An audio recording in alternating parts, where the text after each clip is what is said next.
जर शेतात ससे घुसले तर शेतकरी काय करतो?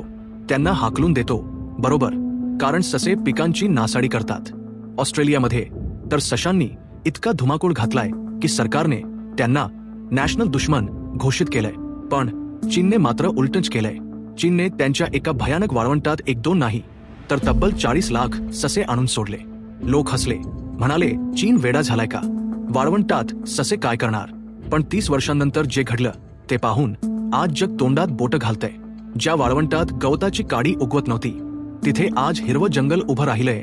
आणि हे सगळं केलंय त्या सशांनी.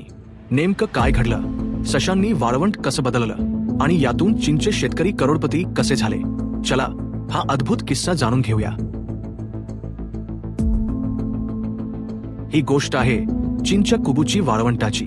याला लोक सी ऑफ डेथ म्हणायचे, कारण हे वाळवंट दरवर्षी 5 लाख एकर चांगली जमीन गिळंकृत करत होतं.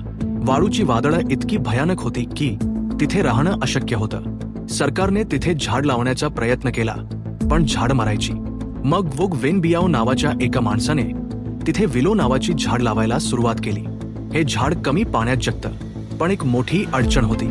या झाडाला जगायचं असेल तर त्याची कटिंग करावी लागते आणि वाळवंटात हजारो एकरवर माणस लावून कटिंग करणं परवडणार नव्हतं. प्रोजेक्ट फेल जाण्याच्या मार्गावर होता आणि इथेच एंट्री झाली आपल्या हिरोची.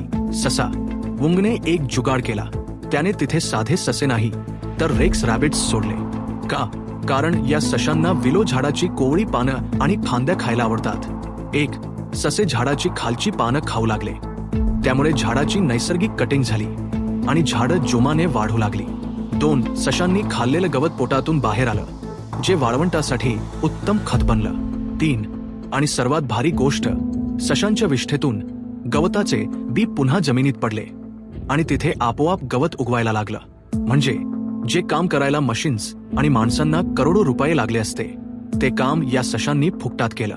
त्यांनी वाळवंटाची माती घट्ट धरून ठेवली. पण किस्सा इथेच संपत नाही. चीनने डोकं चालवलं. हे रेक्स ससे साधे नव्हते. यांची फर खूप महागडी असते. ती मऊ आणि रेशमी असते. जेव्हा सशांची संख्या वाढली तेव्हा शेतकऱ्यांनी ते ससे आणि त्यांची फर विकायला सुरुवात केली. एका सशाची मादी वर्षाला 50 पिल्लं देते.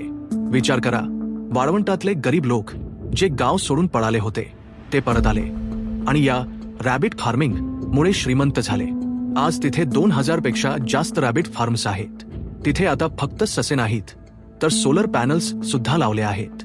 सोलर पॅनल्सच्या खाली ससे राहतात, तिथे गवत उगवतं आणि वर वीज तयार होते.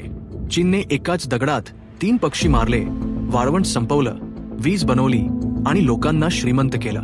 मित्रांनो, ऑस्ट्रेलियात ज्या सशाला व्हिलन मानलं जातं त्याला चीनने योग्य नियोजनाने हिरो बनवलं. आज कुबूची वाळवंटात 33% भाग हिरवागार झालाय. याला म्हणतात प्लॅनिंग. निसर्गाशी लढायचं नाही तर निसर्गालाच सोबतीला घ्यायचं. तुम्हाला चीनचा हा रॅबिट जुगाड कसा वाटला? भारताच्या राजस्थानच्या वाळवंटात आपण असं काही करू शकतो का? तुमचं मत कमेंटमध्ये नक्की सांगा. व्हिडिओ आवडला असेल तर लाईक करा.